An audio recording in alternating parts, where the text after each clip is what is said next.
Welcome to MMA on the Rocks. My name is Bill Welker. You are listening to episode 304 of the podcast. Unless you're joining me live on Facebook, Twitter, or YouTube, if you want to catch the show live, make sure you subscribe on one or all of those platforms. Turn on your notifications so you can find out when the show is going live, like right now. Today is Sunday, February 26th. My late grandmother's birthday, actually. So happy birthday, Grandma. Love you. It is 10:29 in the PM here on the East Coast of these United States of America. Long weekend for me, I got to be honest. Didn't know if I was gonna make it to the microphone this week, but here I am. Give you guys a few updates. So just a lot of things going on. Having some construction done in the house. Long-time listeners or even recent listeners know that I was doing some mold remediation in my house. I had to gut my bathroom, and it was a whole thing. So finally getting that bathroom rebuilt, and it's just been a lot, construction workers in and out of the house, and I had to have it painted before they can finish up and put the tub in on Monday. And I only had like a few hours to work. I painted it myself because it's just too hard to find somebody to do it and get them here and coordinate and this and that. Long story short, I was up till about 12:30 last night painting the bathroom just because we had some family stuff to do during the day and early evening yesterday. And then today we spent the day at EPCOT, which is Walt Disney World Park in Orlando, just a short drive from where we live here. Those of you who listen regularly know that we spend a lot of time there with our daughter, who is 5 years old and just loves going to Disney. So we have our annual passes, and sometimes we'll just shoot over there for the day. That's what we did today. We met up with my daughter's friend from school and her family, which is fun because then my daughter has someone to run around with and go on the rides with and things like that. And we get along with her parents, so we just kind of hang out, have a few beers. Normally, I get a beer in the Norway Pavilion of EPCOT. For those of you who don't know or have never been to EPCOT, there's two kind of sections of the theme park. The front section is like a futuristic kind of world with rides, Finding Nemo ride and like some space themed rides, stuff like that. The other half of the park is called a World Showcase. So you walk around this big lake, and there are different countries, different pavilions of different countries, and they have food and drinks and stuff from each respective country. So you can do a little world taste test or drink around the world, whatever your pleasure is. So normally I go to the Norway Pavilion, which of course is where they have the Frozen ride, which happened to be shut down today. And they have a beer there that I really love called Einstock. It's a beer from Norway, obviously.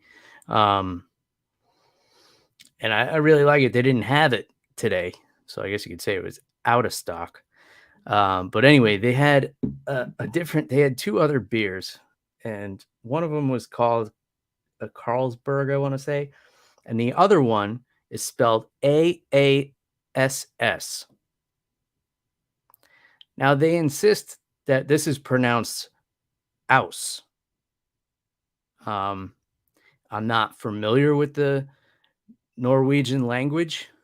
If anybody is, please enlighten me. But, if I were to just read that word, I would pronounce it differently. So that's the beer that I wanted, but I didn't want to say it.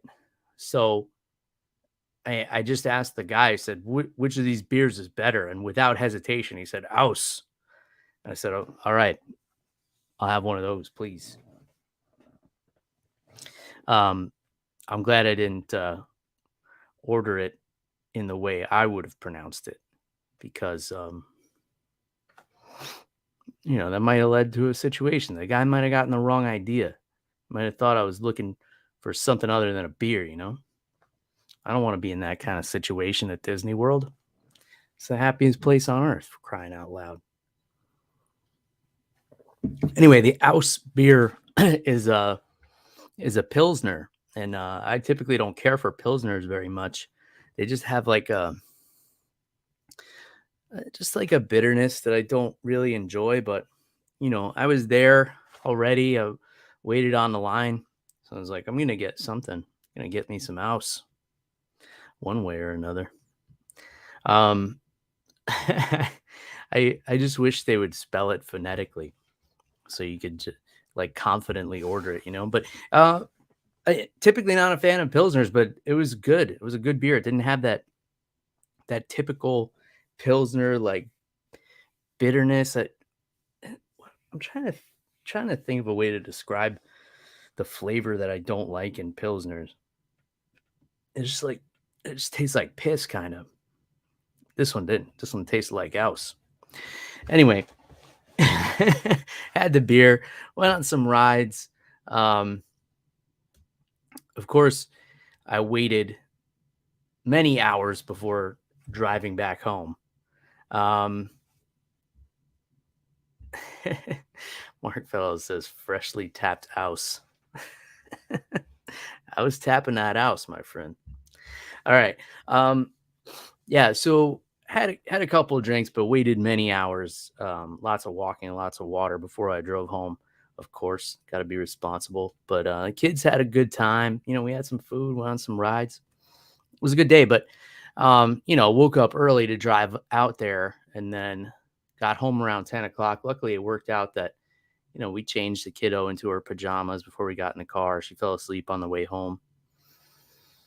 And then we just put her right to bed. It was a nice little family day, but because we were doing that today, I had to stay up until like 12:30 last night, painting the bathroom. And then after that, I got around to watching the UFC fights. The other thing that was going on this weekend is my father-in-law had a hip replacement surgery, and the things they're able to do are just amazing. I mean, so much credit to him for being so tough, because he's 83 years old. They cut his whole leg open, took his hip out, and then put in, like, the best way I can describe it is this bionic metal hip. So they shove that thing in there, and somehow 2 hours later he's up and walking, with the help of a walker. But it just blows my mind that they can just cut somebody open, completely replace the whole inside of their limb, and then that limb is usable within hours. Modern surgeries and medicines and things like that are just incredible. So he's doing well, bounced back pretty quick. We went and brought him some dinner last night and hung out. And he was in good spirits. He could get up and move around. He's not going to be running a relay race anytime soon, but just the fact that he could even walk after having an artificial hip put in a day ago is pretty incredible. So it's amazing the things they can do. It gives me hope, because after all these years of wrestling and grappling and stuff, unless they come out with some new kind of stem cells that are readily available here in the States, I'm going to be needing one or two or even three of those hip replacements myself. I don't know how many hips there are in a human body. It shows how much I know. But man, just the fact that they can do that to a person, they cut them open and then just completely replace a limb. It's like, I you know, I'm trying to think of a comparable example, but like some days I can't even make toast without burning it. So it's like I can't imagine having the kind of responsibility where I'm in control of another person's limbs and like whether or not they'll be able to walk for the rest of their lives. Um, I would definitely screw that up. So luckily there are some very smart and capable people out there who would not. Um, and that was that. So whole lot going on this weekend. Little update on my life, so you guys can get to feel like you know the real me. Not just the celebrity MMA podcaster that I am. Clearly, gigantic celebrity. Um, anyway, I did get a chance to watch the fights. I stayed up super late after I was done painting and checked out these fights. And this was a fun card, man. We didn't get the main event we were looking forward to. Nikita Krylov and Ryan Spann. I guess Krylov just like couldn't get off the toilet and had to pull out of the fight. Something like that. He had like a spastic colon or chronic diarrhea or food poisoning. I don't know, all of the above. I don't know, but lost control of his anus for a little while and wasn't able to compete. I don't blame him. It doesn't sound like a situation you want to be in when you're about to get into a cage fight with a guy like Ryan Spann. Um, I would if I was gonna fight Ryan Spann, I would definitely want to have control of my anus at a minimum. That would be a minimum requirement. There's a lot of other preparation that would have to go into it as well, but I'd say at a minimum, got to have full sphincter control before stepping in there, especially with the way these Venom fight kits have been malfunctioning lately. There could be some messy accidents in there, and we don't want to see that. Unfortunate that we had to lose that main event. Hopefully they can get them rescheduled quickly, since both guys probably pretty close to weight, just went through fight camps. So hopefully we can get them added onto a card. Obviously it's not going to be next week because next week's card is already jam packed, but maybe in the next month or so, because that was going to be a fun fight. I was looking forward to it, but we did get a good main event. This one did not go down the way I expected. I was expecting a much closer fight in this one, to be honest. And if you had told me that it was a submission win without seeing the fight, I would have thought that Andre Muniz would have won. But that was not the case. Brendan Allen out grappling Andre Muniz, who we all know is a beast on the ground. He damn near ripped Jacare's arm clean off his body. So Brendan Allen, first, I think it was in the first round, the fight went to the ground and he swept Muniz immediately. And I think that really gave him his confidence. And he finished the round on top. I can't remember if that was the first or the second round, but then his corner told him he's got nothing for you on the ground. Brendan Allen, really good grappler, especially an MMA style grappler, went back to the ground and really just wore Andre Muniz down. That's really what happened here. Because Muniz, in a straight grappling contest, if he's in that position, he's been in that position a million times. He knows how to defend a rear naked choke. I think it was just straight exhaustion there, and a hell of a squeeze by Brendan Allen. So credit to him, man. What a great fight, and he had some good call outs at the end of it. Wants to run it back with a couple of guys. Let me see if I just pull up his record real quick. I can recall who he called out exactly. So he wants to run it back with the action man, Chris Curtis, and he wants to run it back with Sean Strickland. His last two losses, both via TKO. But, he's put together a nice little 4-fight win streak now. And 3 of those 4 wins are by finish, by submission, actually, all by rear naked choke. So you got to watch out for this dude if he gets a hold of your neck. I was about to say back, but then getting a hold of your back doesn't make sense. He gets a hold of your neck while he's on your back is what he does. So yeah, this is a big win for Brendan Allen. He gets that main event feel and experience, and was able to, not have to prepare for 5 rounds. So it's probably better to do it this way, where you just kind of get it sprung on you. You still only have to fight 3 rounds. You walk away with a win in a main event after, stepping into that spot on short notice, which always looks good to the company. Mark said it's too bad for that dude who bet $117,000 on Muniz. Oh, man, that stings. I don't know a lot about gambling, but I hope he hedged that bet somehow by betting like $100,000 on Brendan Allen by submission or something. I don't know anything about how you would go about doing that, but hopefully that person who made that bet did something like that. Not as bad as Drake, who bet $400,000 on Jake Paul to win by knockout tonight. And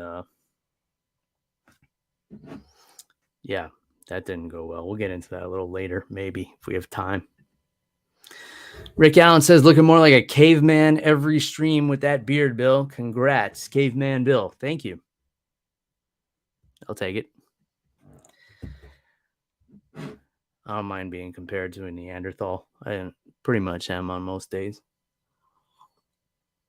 All right, so let's go down the rest of this card, which was pretty quick. Augusto Sakai, Dante Almeida upgraded to the co-main event. I didn't like this fight, to be honest with you. I was kind of tuning out. Pretty boring. 2 big dudes just kind of like hanging on each other. Yeah, not much to talk about here. So we'll leave it at that. Augusto Sakai getting the win there. I don't know how much this victory in this fashion really does for him in this heavyweight division. If you want to progress as a heavyweight, you got to be landing some big time knockouts. All right. This is the fight I was really interested in. The return of Tatiana Suarez against Montana De La Rosa. Suarez looked good. It looked like she took the first round to kind of get her sea legs back a little bit. She was struggling with the lower body takedowns a little bit, and then she realized in the second round, if she goes for attack the upper body of Montana De La Rosa in open space, then there was not a lot she could do to stop the takedown. Gets a nice little head and arm throw into a really tight scarf hold position, and then works herself to the guillotine, which Montana did a good job defending at first. She was leaning into it, but Tatiana Suarez was making all the right adjustments. A lot of people, what you see them do is lean back when they get the guillotine. It's just a natural thing. You feel like you're cranking more if you pull back. But what you actually have to do is crunch down to put more pressure on the throat. Leaning back actually opens up your arms and creates more space for your opponent to breathe. It will put a little more strain on the back of the neck, but that's never going to make a professional fighter tap. They're not going to tap to that kind of neck pressure. You're never going to see it at this level. So Montana did the right thing, leaning forward. Then she tried to lean back and get to her knees and try and pry the hands off. But Tatiana Suarez is such a high-level grappler. She was able to just hold that squeeze And like I said, did the right thing, tucking her chin down and crunching down on that guillotine until she eventually got the tap from Montana De La Rosa. She was holding that choke for a long time, though. Her arms must have been throbbing at the end of that fight. But it's good to see her back in there. It's been, gosh, almost 4 years, I think, since she fought. She had a terrible knee injury before she was supposed to fight Roxanne Modafferi back in 2019. Tore every ligament in her knee except her PCL, which is just gruesome. I've done that myself. I've had all the ligaments torn in my knee. To this day, probably the worst pain I've ever felt in my life. And it was a year and a half recovery for me. And I was a good athlete at the time. I was nowhere near the level of a professional mixed martial artist, but it was a long road to recovery for me. And I was young. I was, say, 19 or 20. Which, your body heals a little bit better at that age, but it still took a long time. I couldn't even ride a bicycle for a year. Just horrible. So I can kind of relate to what she must have gone through with that knee injury. And it took her so long to get back in there. She's just such an incredible talent and someone who, after another fight, I could see challenging for this flyweight title. I mean, she has a win over Alexa Grasso, who's going to be fighting next week for the title against Valentina Shevchenko. So she's got that to leverage in her back pocket, along with, a finish victory, second round submission victory that's fresh on everybody's minds. So if she wanted to call her shot, now's the time to do it.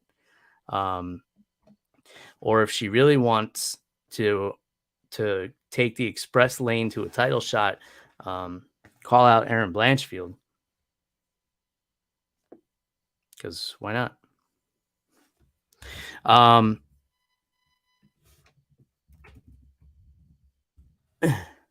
And that would actually be a really fun fight. Because, yeah, I'd like to see that fight. Because Erin Blanchfield has an advantage in the jiu-jitsu department, but good luck taking Tatiana Suarez down if she doesn't want the fight to go to the floor. That would have been a good call out. The timing works out well, too, because they both just fought. The title's going to be decided next week between Valentina and Alexa Grasso. So if they fight soon, they were both relatively unscathed in their fights. I don't know. We'll see. Mike Malott looked really good against Johan Lainez. Arm triangle choke in the first round. This one was just a one-sided fight. It was almost mismatched. Just dominant win for Mike Malott. Another first-round finish for him. Undefeated in the UFC, I believe. Only one. I think he's only got one loss. I don't think he's completely undefeated, but I can pull that up real quick. Yeah, 9-1. His only loss against Hakeem Dawodu back in 2014. So we all know how that guy turned out. So no shame in that. And he looks like he does have one draw on his record. Yeah. 3 wins in the UFC, including his appearance on Dana White's Contender Series. All finishes. All in the first round. It looks like the guy's only been to decision once in his career. Every other fight has ended in the first round. His early fights lasting 30 seconds, 15 seconds. Wow, armbar submission in 30 seconds. Yeah, this kid's a beast, man. 31 years old, just stepping into his prime. Looking forward to seeing that dude fight again. Let's see. Lost my fight night. Here it is. Trevor Peak. Okay, if you guys didn't see this, this fight was wild. Trevor Peak against Erick Gonzalez. Trevor Peak had Gonzalez rocked, and all of a sudden he's throwing hammer fists standing up. He just like trying to club this dude, and some were landing, some were not. It was sloppy. It was everything you would tell someone not to do on their first day of boxing or kickboxing. And it was so entertaining, thoroughly entertaining. And wounds up hitting Erick with a clean shot right at the end of the round, and then has him slumped down on the cage and lands about 3 or 4 more unnecessary blows before referee Kerry Hatley stepped in and saved Erick Gonzalez. Probably could have gotten in there a little sooner. I think as soon as he hit the canvas, you could have stopped that fight and nobody would have argued it. So it was unfortunate. It was unfortunate to see it go on as long as it did. But man, Trevor Peak, I was not familiar with this kid before last night, but I'm going to be looking forward to seeing him again. Looks like he came off Dana White's Contender Series. Let's see, 8-0. Okay. Yeah, so this was his first real fight in the UFC. You see his picture on Sherdog here. He's weighing in khakis and a brown belt. I like his style. From Pisgah, Alabama. All right, man. I want to see this dude fight again soon. I mean, he's walking into a stacked division at 155 pounds, but he definitely made himself known last night with this unorthodox striking style he's got. I'm looking forward to seeing him fight again. Jasmine Jasudavicius, unanimous decision over Gabriela Fernandez. Did not see this fight, to be honest with you. If it's something I need to go back and watch, please make it known to me. Jordan Leavitt, impressive performance over Victor Martinez. It was all about the clinch in this fight. Speaking about unorthodox, Jordan Leavitt, a lot of the things he does, very unorthodox. I like the way he entered the clinch in this fight because this is something that I teach to my students a lot. For those who don't know, I teach Muay Thai clinch at MJM Muay Thai here in Clearwater, Florida. If you're ever in the area, feel free to come by and train. And, I could be your coach if you're interested in learning Muay Thai clinch. But this is something that I teach pretty often, punching your way into the clinch. So you throw a punch. I like to teach my students to set it up with a 1-2, see how your opponents react. If they kind of shell up, then the second time you throw it, instead of connecting or landing that second punch, you throw your hand towards the head and reach around the back of the head and grab onto that clinch, forearm across the collarbone, good tight pressure on the neck. And then he grabbed that full tie clinch. Unfortunately, Victor Martinez did not know the defense, which is to walk your hips under you to try and get your posture back. He kind of slumped down a little bit. He let Jordan Leavitt control his posture, took some nasty knees straight up the middle. That was after taking some elbows and just got dropped, knocked out. Really clean performance from Jordan Leavitt. He looked really good in that fight.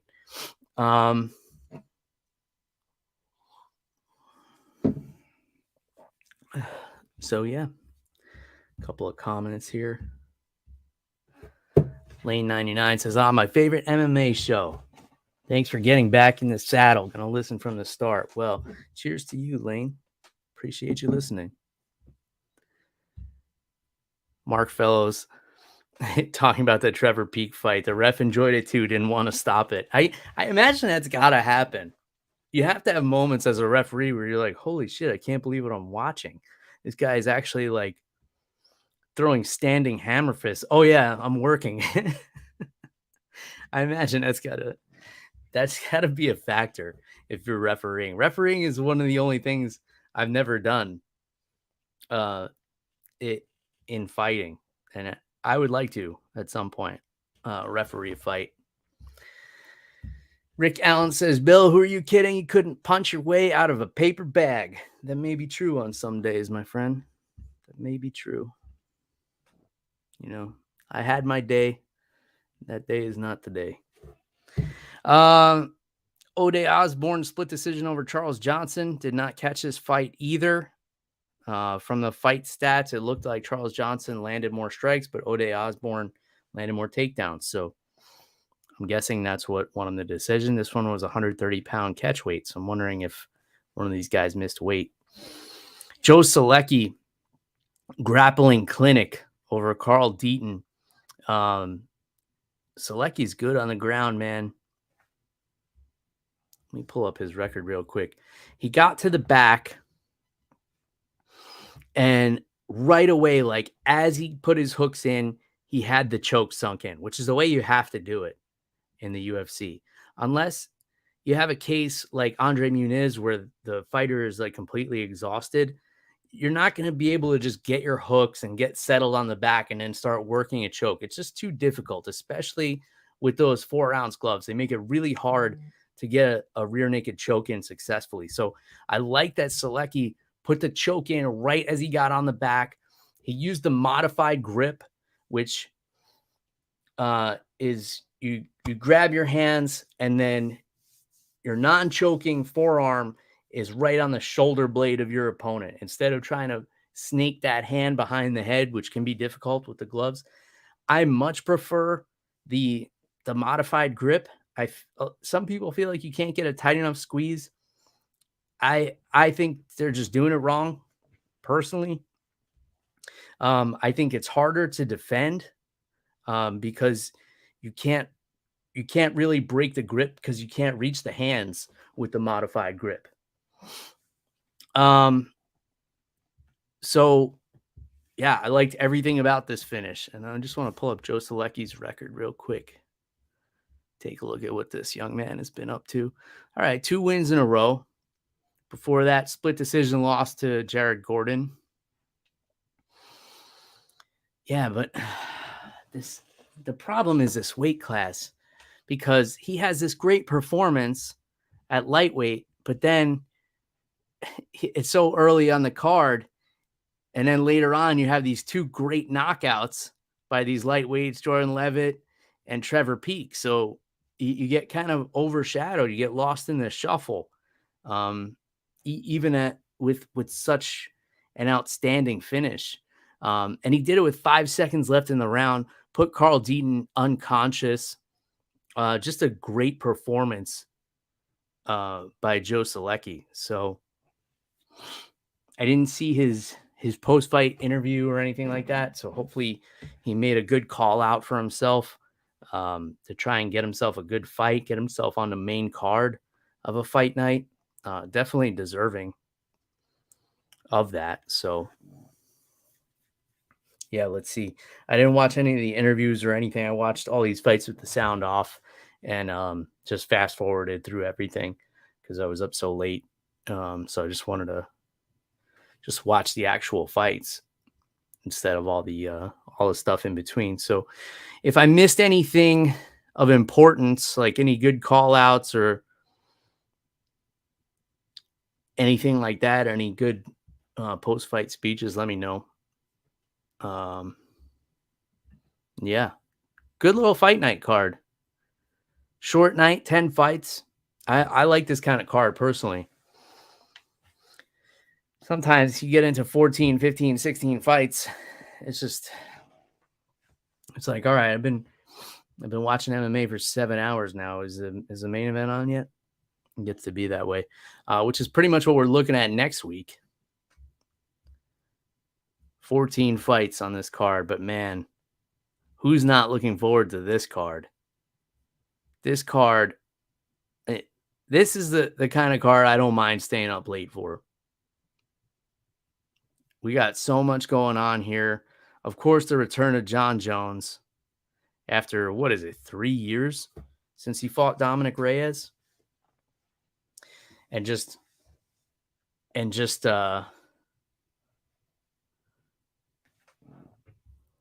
hold on a second. Mark is telling me there's a backup fighter for Jon Jones versus Ciryl Gane. Who is it? Is it Curtis Blades? That's the only name I can think of. That would... Rosenstrike, maybe? I don't know. It's smart having a heavyweight backup. They don't have to make weight or anything. Maybe it's Anthony Smith. He weighed in at heavyweight the last time he was a backup, so it's supposed to be light heavyweight, but maybe it's him. That'd be interesting.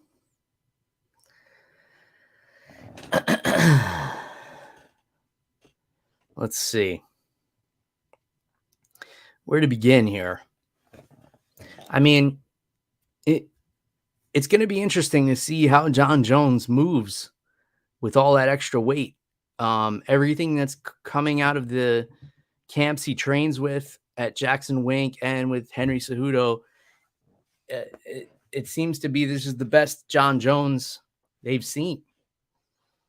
And the narrative he's kind of going with, which is a little different than the narrative he started out with, is that he wasn't scared to fight light heavyweights anymore. So he needed to step up and weight so that he felt that fear so that he would train harder. Makes sense. Of course, the narrative he started with was he wanted to make more money. And he thought by giving up his championship and calling out Francis Ngannou, he would be able to just renegotiate his contract, and kind of learn the hard way that that's not how it works. Fortunately for him, 3 years later, Francis Ngannou walks away from the UFC, and the UFC needs a heavyweight draw. So then they renegotiate Jon Jones's contract. So it worked out for him, just not on the timeline he had in mind and not in the manner that he had in mind, I imagine. This is an interesting fight because Ciryl Gane is a very good striker, obviously.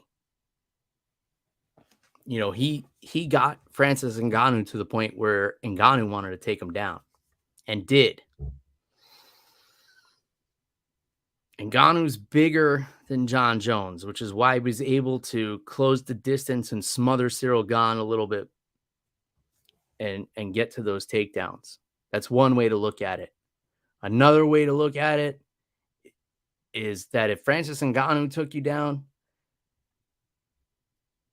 a muscled up Jon Jones is definitely going to take you down, because Jon Jones actually has a wrestling background and wrestling credentials. Although I don't want to diminish the wrestling of Francis Ngannou. You know, a lot of the belief is you can't teach a grown man to wrestle, and I think largely that's true. Especially what I see in the gym with guys who have done jiu-jitsu for years but have never wrestled. They just cannot develop the ability to take people down, and they end up just pulling guard or do whatever it is they do. That's frowned upon by the rest of us. But there are exceptions. George St. Pierre is one of those exceptions. Probably one of the best MMA wrestlers of all time.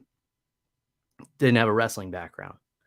Francis Ngannou is the type of athlete who can learn something later in life and apply it in the sport. So I wouldn't be so quick to diminish his wrestling to the point of, well, if Francis took you down, then Jon Jones will take you down. Remember, Francis is a naturally bigger guy. Jon Jones is moving up to this weight class and is going to be figuring out in real time how to move with this different body that he's developed for himself over the years of weightlifting and, you know, whatever else he's been doing to get himself to the point where he's a heavyweight. It's going to be interesting to see what he weighs in at. He still doesn't really have the frame for a heavyweight. You know, he still has a pretty wiry frame, but he put a lot of muscle on it.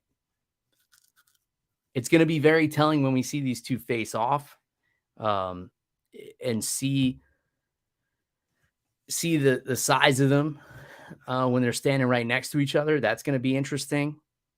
I don't expect any trash talk or any good, press conference clips here. Unless Jon Jones decides to go on a bender before a press conference, which, we can't rule that out.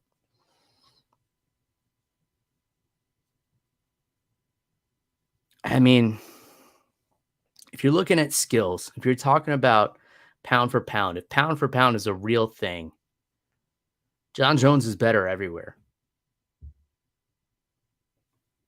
On paper, Ciryl Gane is the more credentialed striker. But Jon Jones has been in there with many more credentialed strikers. And it didn't matter. He adjusts and, he finds a way to beat them up. That's just what he does. I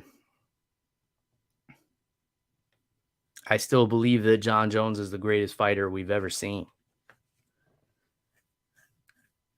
And that's coming from someone who, frankly, doesn't really like him as a person. I think it's hard to bring up Jon Jones and not mention, the despicable things he's done since being in the spotlight. But that doesn't change the fact that skill-wise, he is the best we've ever seen. And I don't think it's even close. A lot of people won't put him in that position because of all this stuff outside of fighting. And I think that's fine. But if we're being honest here, he's the greatest talent we've ever seen. I mean, the guy can do everything. And he could do it to people who are high-level fighters when he's not even trying hard. That's the scariest thing about Jon Jones. He's such a natural talent. He could beat high-level fighters when he's not even trying. And now, supposedly, he's training harder than ever. He's going to be bigger. He's going to be stronger. But that's not necessarily an advantage. More muscle means you got to distribute more oxygen to fuel those muscles. You fatigue faster. The lactic acid builds up more. If Ciryl Gane decides to keep this fight at range and just keep Jon away with his jab, which I don't think he'll be able to do for more than a round because Jon will adjust. But Ciryl has that ability. Ciryl Gane's has a little bit of grappling, but I think we all got a little bit sandbagged by him. We saw him hit that heel hook a few years back, and we all got fooled into thinking that this guy, has some serious grappling in his back pocket, and that it just doesn't seem to be the case. And he definitely doesn't have the grappling to the level that Jon Jones does. I mean, Jon Jones, junior college national champion. His Greco-Roman wrestling, just outstanding. He submitted black belts when he was like a white belt or maybe a brand new blue belt. When he choked out Lyoto Machida like it was nothing, like he was a child. The things that this guy's able to do are just unbelievable. It's an interesting fight.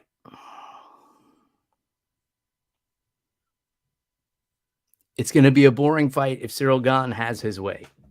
He's going to keep Jon Jones at the end of his jab. He's going to circle.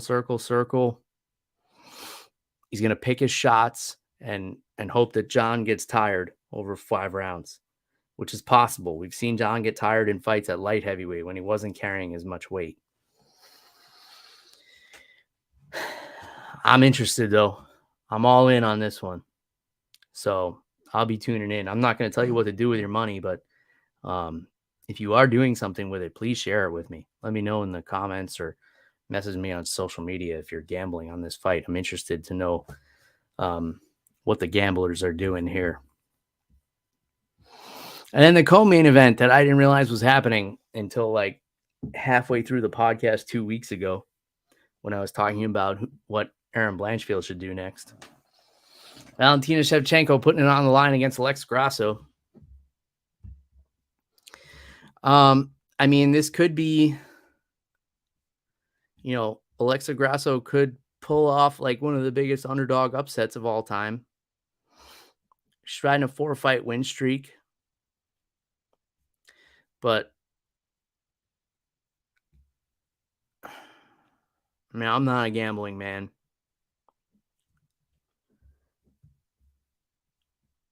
But I would put my money on Valentina. I mean, she just seems to be on a different level than anyone ever. Rick Allen says the backup for Jones versus Gane is Kane fresh out of jail Velasquez. If that's the case, that would be amazing. That would be amazing. Imagine the ovation Cain Velasquez is going to get if he steps on the scale on Friday night. That would be incredible. Cain Velasquez versus Jon Jones would be an epic fight. Cain looking for redemption for his boy Daniel Cormier. Both criminals for very different reasons. It's a great fight.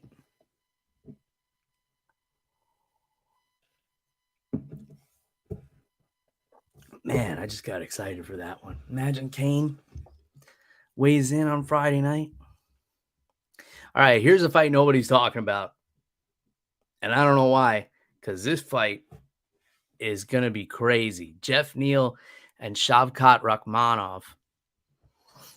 Nobody wants to fight Rakhmonov. Jeff Neal raises his hand and he goes, I'll fight that guy. Jeff Neal's a bad motherfucker. That's a bad motherfucker move right there. Stepping up to fight the guy that nobody wants to fight when you're ranked like probably way ahead of him. I don't know what the rankings look like, but I imagine there's got to be damn near double digits in between these two. Jeff Neal has to be ranked close to the top 5, and I imagine Rakhmonov is ranked somewhere around 15.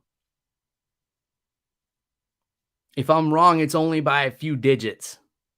So the fact that Jeff Neal is willing to take this fight, that's a bad motherfucker move. It's going to be interesting, man. Rakhmonov is a beast. He's good everywhere. He's big. He's damn big for welterweight. Let's see. Yeah, they got him at 6'1". He seems bigger than that. 16-0. Coming off submitting Neil Magny. Let's see. And Jeff Neal. All right, Jeff Neal's on a little bit of a rip, too. Back-to-back wins over Vicente Luque, Santiago Ponzinibbio. Lost to Neil Magny, who Rakhmonov got out of there in 2 rounds with a finish. Not a lot of people finishing Neil Magny who aren't named Gilbert Burns. This is a fun fight. I don't know. What do you guys think? You think the ranking system is going to prevail here and Jeff Neal walks away with his hand raised? Or is it Rakhmonov's time? Then we got Mateusz Gamrot against Jalen Turner. I know I sound like a broken record, but this lightweight division is just insane. We had three lightweights with finishes last night, and we might not be talking about any of them after next week. We might be talking about Jalen Turner and Mateusz Gamrot. That's a really fun fight, too. You know what I would like to see is Jalen Turner go back up to welterweight and see Jalen Turner versus Rachmanov. Think about that one. That's an interesting fight.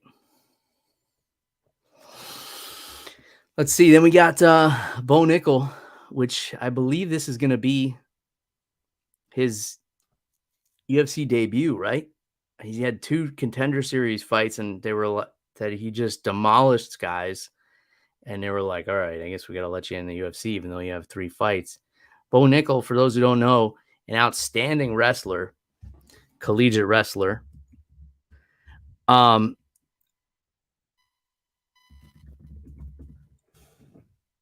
He came over to MMA. I guess was trying to build his career slowly.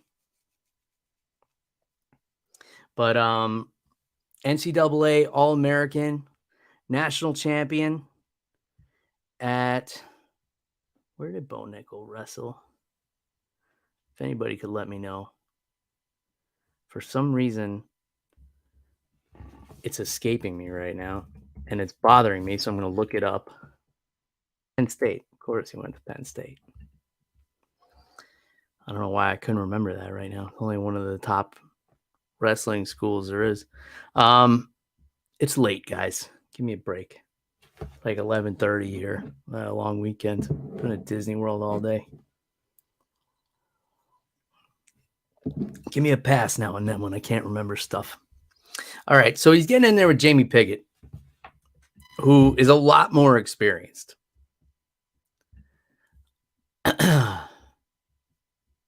Coming off of 2 losses, okay, finished in both of those.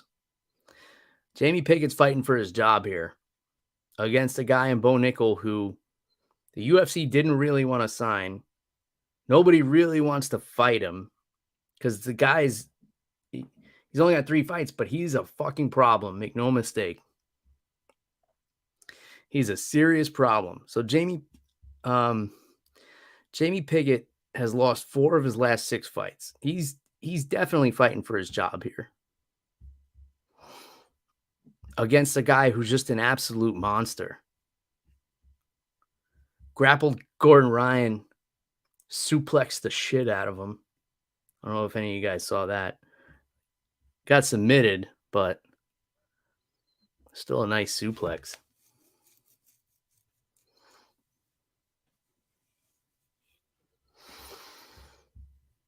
Let's see. Rick Allen ripping me apart once again. You couldn't remember it because of all the TKOs you've received while trying to train people at your quote-unquote gym, Bill. It's called CTE. It's a distinct possibility, Rick. Distinct possibility. I've been punched in the head quite a lot. And yeah, I forget things sometimes. It happens. Give me a break, all right? All right, so Bo Nickel. You can't even count his fight experience in fights. You got to do minutes. He has like 2.5 minutes of professional fight experience. Even if you go to his amateur record, 2-0 as an amateur, he's got a total of under 3 minutes fighting as an amateur. And his professional record, his first fight wins by a knockout in 33 seconds. First Contender Series fight, submission in 1 minute and 2 seconds. His second Contender Series fight, because they still didn't want to let him in the UFC, wins by triangle choke in 52 seconds. This guy's a problem. If he comes in here and finishes Jamie Pickett in the first round, you're going to see Bo Nickel with 4 MMA fights as probably a co-main event in his next fight, which is insane.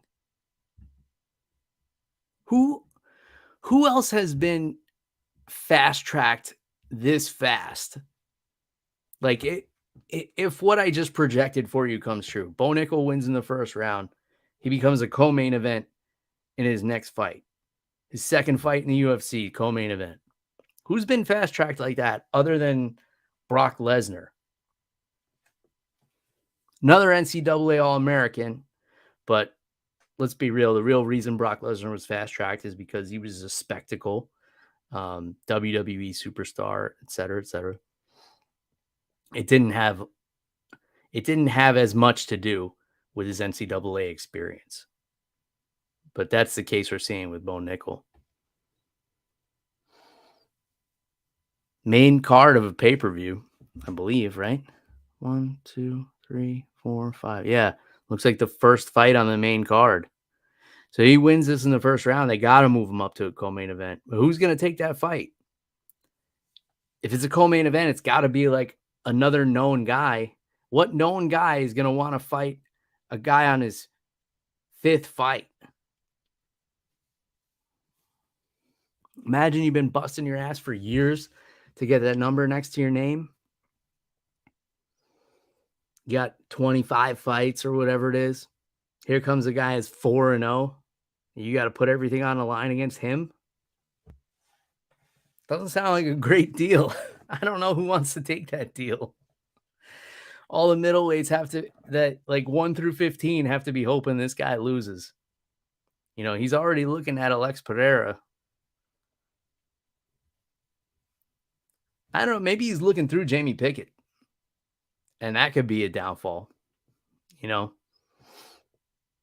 it's not like this is a gimme. Jamie Pickett's a tough dude.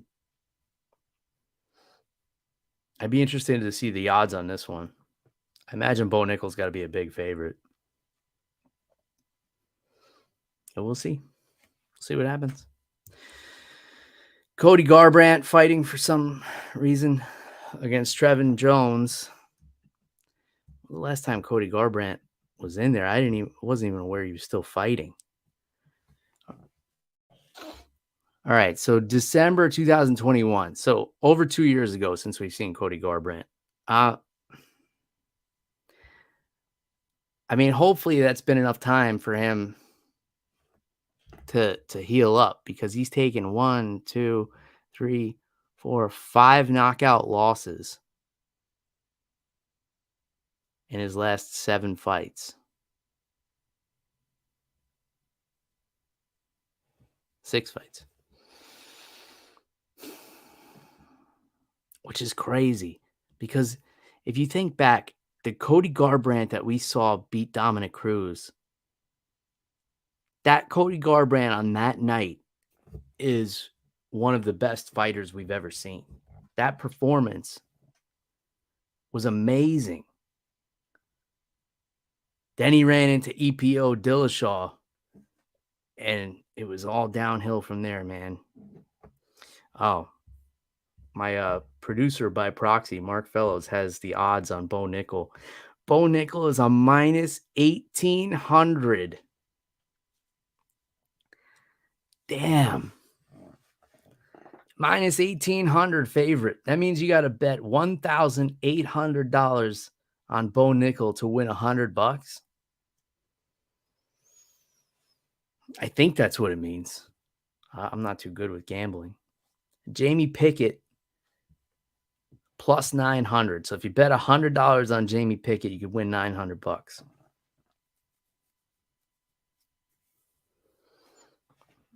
I wouldn't do either one of those things. I wouldn't. I would not part with $100 for the chance of winning $900. I don't think it'll happen. But I also am not so confident that Bo Nickel is going to win that I would bet $1,800 to win $100. That's just silliness. I would bet on some kind of prop, like maybe Jamie Pickett by knockout is a better number, like a plus 2,000 or something. I would maybe throw a couple bucks on that. But again, I'm not the gambling guy. I'm not the guy who sits and studies numbers and makes picks. You guys go look at Dan Tom for that stuff.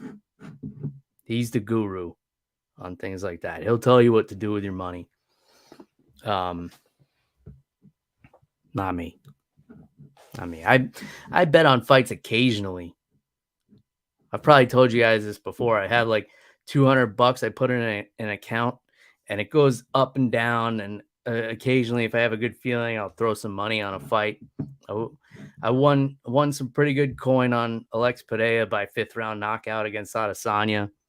That was just kind of like a gut call, but yeah, that same $200 has been in the account going up and down for years.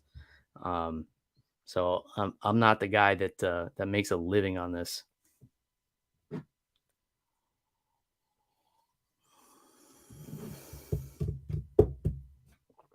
All right, where were we? I'm so excited for this card because then you look. All right, get past Cody Garbrandt, Trevin Jones. I'm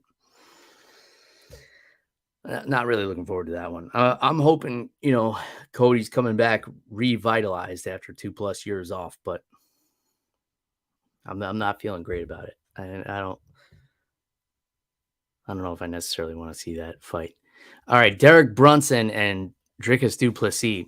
This is a great fight because here are two guys who have a very similar quality. We saw it in du Plessis' last fight, and we've seen it from Derek Brunson time and time again.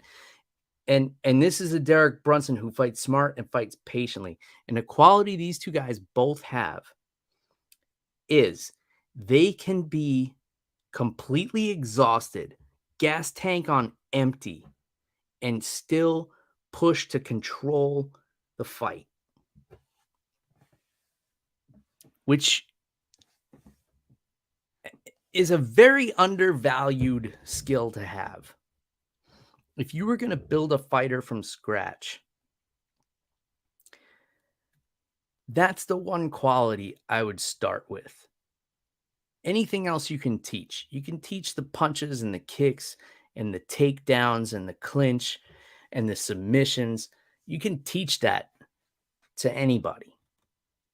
What you can't teach to anyone is the ability to keep pushing when your body says no more.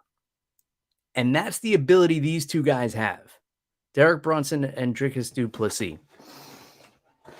They can both push beyond that point of exhaustion where a lot of us would just lay down and die. And they can still control the fight. They can still get takedowns, which takes so much energy. We've seen them both do it with nothing in the tank. We saw it in du Plessis' last fight against Darren Till. We saw it countless times from Derek Brunson. Also, both of these guys have big power. So you could see, a war of attrition, in that 3rd round. Like, who's going to be the guy who crumbles under the pressure, and who's going to be the one who can push through the exhaustion and continue controlling the other guy who can also push through the exhaustion. So if it comes down to that point, you're going to see, plain and simply, who has the better skills. Or you could see somebody get knocked out in the 1st round. Either way, this makes it one of the most interesting fights on the card to me. So this is my sleeper pick for you guys, which is just the fight that I think is going to be so fun to watch that not a lot of people are giving love to. So I'll give it a little bit of love here. So cheers to Derek Brunson and Dricus du Plessis. By the way, for anybody curious, I'm drinking a Benchmark single barrel. I'm not going to tell you too much about it. That's just what it is. It's a little bit of a lighter bourbon, 95 proof. It's if you know kind of thing. So if you want to know, look into it. Look into it. That's all I'm saying. Viviana Araujo and Amanda Ribas. That's a fun fight. Julian Marquez and Marc-Andre Barriault. That's going to be a good one. Julian Marquez is another one of those guys who kind of has that quality where, like, he can be beat, but won't stop. And those guys are fun to watch. So that's going to be a good one. And Jessica Penne and Tabitha Ricci. Fun fight. And then we got some more undefeated fighters on this card. Esteban Ribovics. He looks like a child. How old is this guy? 26. This must be an old picture they have of him. Another lightweight. Let's see. He's from Argentina. Undefeated. First round knockout on the Contender Series back in August. Okay. A lot of first round finishes from this guy. A lot of submissions, a lot of knockouts. Looks like a fun fighter. And he is fighting Loic Radzhabov. After I hear John Anik say these names, I won't get them wrong. I promise you guys.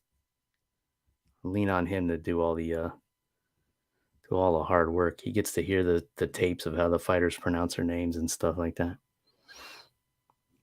Okay, so this guy fought in EFC. So that's Khabib's fight promotion. Hasn't fought since last January, though. Okay.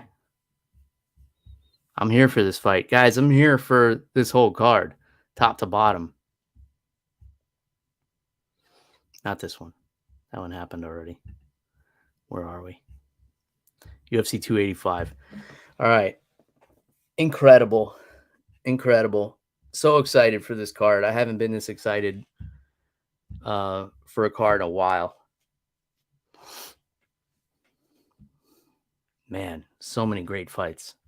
That Derek Brunson, Dricus du Plessis, I'm telling you guys, it's going to be awesome. All right. I've gone past my normal limit for these things is usually around an hour. We're a little past that right now. I just find like those of you who do enjoy the podcast, and I love every single one of you, most people tend to check out or tune out after about an hour. So that's why I only do about an hour. But we talk about Jake Paul. I didn't watch the fight. All I watched is Tommy Fury get his hand raised, split decision. Some people are saying it was a robbery. I don't care. Even if this was like a great fight, it doesn't have the why for me. You know, the who, what, when, where, why. We know who. We know it's a YouTube guy against a famous boxer's brother. We know what. They're boxing 8 rounds. We know when. It was today. We know where. It was in the Middle East somewhere. Dubai. I don't know. I don't have the why. Why? Because they don't like each other? That's not good enough. Like, what's on the line here? You know, there's no championship. There's no... I mean, I guess they gambled their whole fight purse, but like, do you really care? Do you really care like who walked away with the money after this one?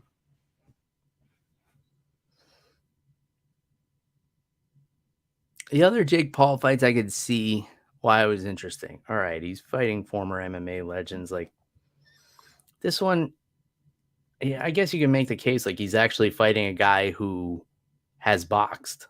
So there's that. This was the first guy he's ever fought that boxed, right? That only boxed, like not an MMA fighter. I don't know. I didn't get it. And then, you know, Fury, who, you know, his brother is the greatest heavyweight boxer on planet Earth. He just barely beats this YouTube star, and he was like jumping up and down that he won a split decision. I don't know. It's a little bit disrespectful to the sport of boxing to me, but I don't really care about that sport, so it doesn't matter to me. I haven't cared about boxing in a meaningful period of time. But I'm open to hearing anyone's opinion. So let me know I'm wrong. Let me know if there's a reason I should have cared about this. And I'd be willing to consider it. Let me know if it's something that was worth watching, and maybe I'll go back and check it out. But I don't really care. I can't imagine a scenario where I would care to the point where I would tune in to watch. But I will say this. The one good thing that has happened is Jake Paul has gotten people talking about boxing and talking about combat sports who wouldn't normally. He's getting them interested, which is a good thing in the long run. I'm not just gonna sit here and bitch about it to you guys. I'll tell you there are some positives. And I get people asking me what I think about it because they know I do this. Whether they just see it on Facebook every now and then, or their friends or their training partners, so they just follow my Instagram or whatever. They're aware that I do this, but don't necessarily listen to every show. Jake Paul is something I get asked about a lot. It's probably the thing I get asked about the most. Like, well, what do you think about Jake Paul? Look, the guy can box. Well, what's going to happen against Tommy Fury? I don't know. Tommy Fury is a boxer. Yes.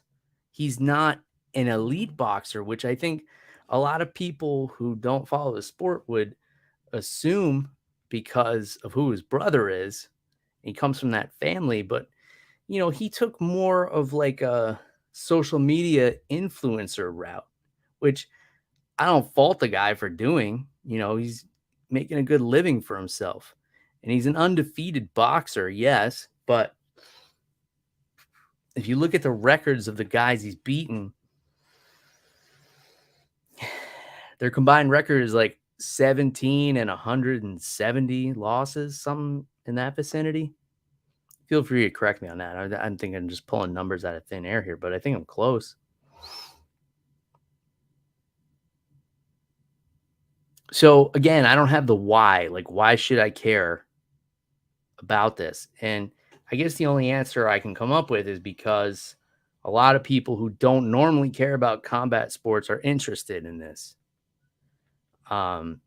So I guess that's where it's worth it for me to mention it and for me to, I guess, give you my take on it. So there it is. Tommy Fury won. Doesn't really impact my day. So there you have it. But if you like this kind of stuff, great. Watch it. Pay for it. Stream it. Do whatever it is you do. I'm not judging. I think everybody should be free to do the things that they enjoy and watch things that they like, and do whatever it is they like to do in this life. You only get to do it once, so enjoy it. You can also enjoy some MMA on the Rocks merchandise through our friends at Team Reaper. The website is reaper1.co. If you want to grab yourself an over-the-top, under-the-influence tank top t-shirt or hoodie, it's getting to be tank top season. So I hope you guys have been doing your bicep curls. Go on Team Reaper website, grab yourself MMA on the Rocks tank top. You can use the promo code MMA Rocks 10, MMAROCKS10. Save yourself 10% off your entire order, whether you're ordering my merchandise or not. That promo code is good, I believe. If it's not, message me. I'll find you another one. I'll help you out. You want to get some Team Reaper gear? They got good rash guards. They got jiu-jitsu gis. They got hats. They got gear bags. They got all that stuff. You can support some local fighters. You can support some bare knuckle boxers. You can support some professional MMA fighters. Buy their merchandise. Put some money in their pockets so they can buy some good food and stuff like that. And that's it, man. That's all I got. I was expecting, like, every time I expect a short episode, I end up going overtime. We're about 15 minutes over now. Hope you guys aren't disappointed. Hope you like this extra content I'm giving for you guys while I'm pretty emaciated and exhausted here. But that's all I got. So until next time, cheers, everybody. Goodbye.